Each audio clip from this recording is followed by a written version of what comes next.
It is universal. Nearly 6 billion people have eaten something made from bread in the last 7 days. Bread is woven into our language. We earn a crust, we break bread, we call the provider the breadwinner, and we discard half-baked ideas. We toss a loaf into our grocery cart without a second thought. We treat it as a mundane, everyday item, blind to its historical weight. This single food item is the foundational technology without which modern human civilization could not exist. In the prehistoric landscapes of the Fertile Crescent, early hunter-gatherers survived by foraging for wild, unpredictable grasses. The breakthrough occurred when they learned to take those coarse seeds, place them on stone querns, and grind them down into a primitive flour. This seemingly simple paste provided a stable influx of calories. Tribes no longer had to constantly move to find food. They could stay in one place and let their populations grow. This ancient clay tablet shows how the need to cultivate and trade these new crops required intense logistical tracking.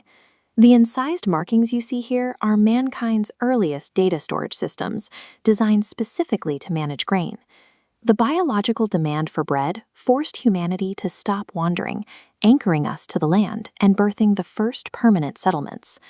These vast temple ruins along the Nile River hint at the immense scale of ancient Egypt, the society that took the concept of bread and industrialized it on a massive scale. This ancient painting details the intense manual labor required to feed an empire. Look at the lower figures, actively processing large batches of raw dough. The state centralized this entire operation.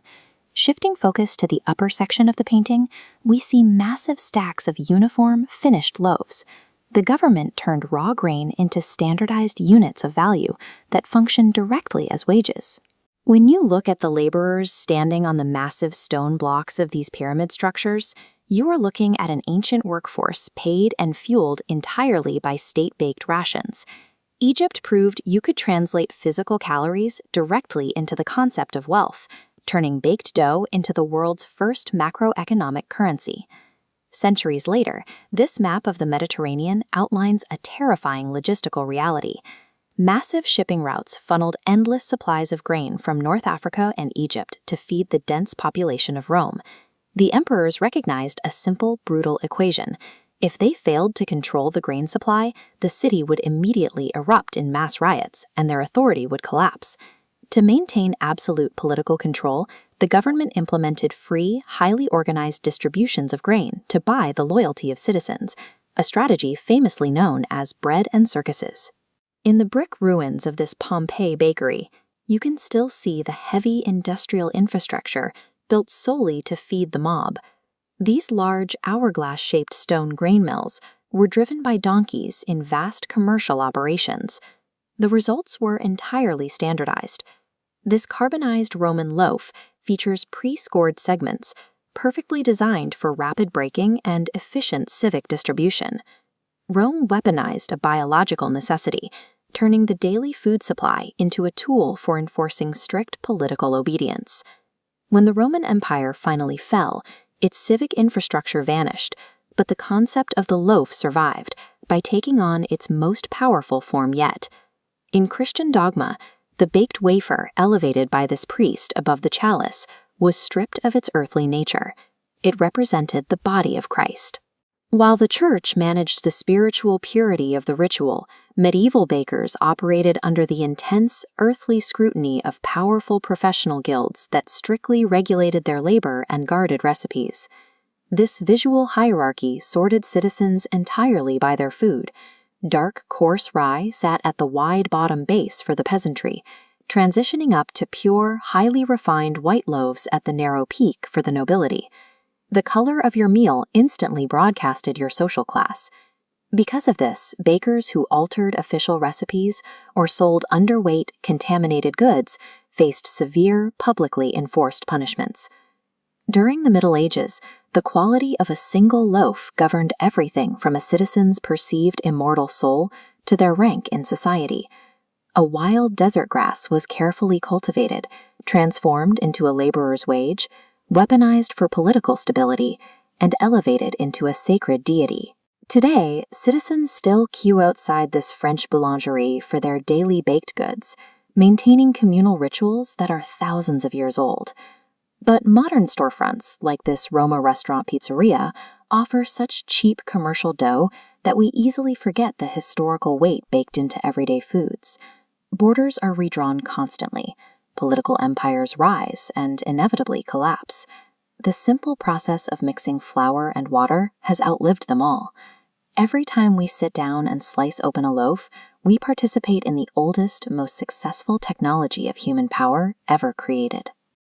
For centuries, bread occupied the status of a deity. To the Christian world, it was the literal body of Christ. For Jews, it was the unleavened sustenance that enabled their survival during the flight from Egypt. Inside medieval monasteries, the bakehouse functioned as an extension of the chapel. Monks combined intense physical labor with constant prayer, treating the act of kneading as a form of divine service. In this era, the loaf was treated as a guarded artifact. Because it was tied to the divine, access to bread dictated both a person's physical health and their spiritual standing. This spiritual weight gave rise to the bakers' guilds. These were not mere trade groups, but powerful gatekeepers who controlled production through secret recipes and official, legally required seals. Your social rank was visible in the color of your crumb. Refined white flour was expensive and reserved for the elite, while the poor subsisted on heavy, coarse, dark rye grain. Because the entire community relied on this single source of nutrition, the fear of contamination or fraud was constant. Bakers caught selling underweight loaves faced public shaming and severe legal penalties. By the late Middle Ages, bread had established itself as the ultimate authority in daily life, an enforced hierarchy that defined exactly where you stood in the world. We still use the phrase, "the best thing since sliced bread," as a measure of progress, but it represents a specific moment when we began to trade the artisan for the industrial. The Industrial Revolution replaced ancient stone grinding with high-speed steel rollers, processing grain at a volume and speed manual labor could never match. Human hands were replaced by mechanical mixers and conveyor belts, turning the bakery into a specialized assembly line. The introduction of commercial yeast standardized the biology of the loaf. By isolating specific strains, producers could force dough to rise with a predictable speed and uniformity that wild fermentation could not achieve. This transition removed the traditional variants of the bake.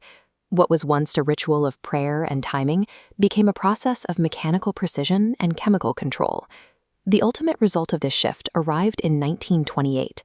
A machine was introduced that could slice and wrap an entire loaf automatically, marking a peak in food manufacturing. This ushered in the supermarket age. Suddenly, bread was no longer a local craft, but a mass-produced commodity, identical, inexpensive, and available on every shelf. This abundance came with a loss of knowledge. As families began to rely on these prepackaged loaves, the traditional skills of bread making began to disappear from the average household. In solving the problem of mass hunger through production, we transformed a sacred staple into a sterile, uniform product. After nearly a century of industrial bread, a shift in perspective occurred. We realized that the loaf served as a vessel for memory, family, and our local identity. This fueled a resurgence of pre-industrial techniques. Long fermentation sourdough and small batch artisan loaves moved from the market fringes back into the center of our kitchens. This artisan revival represents a conscious effort to reclaim the tactile connection and the distinctive flavors that mass production had stripped away. Even during industrialization, certain traditions held firm. In France, the daily purchase of a baguette remains a physical, uninterrupted connection to the past. You see this worldwide. Roti, tortillas, injera, and naan continue to serve as cultural anchors, maintaining their traditional forms regardless of global manufacturing trends. No matter the geography, the act of offering bread remains the world's most recognized gesture of hospitality and community. The trajectory of the loaf mirrors the trajectory of our species. One of the most significant forces in the human journey has been there all along, present on every table, in every culture, every single day.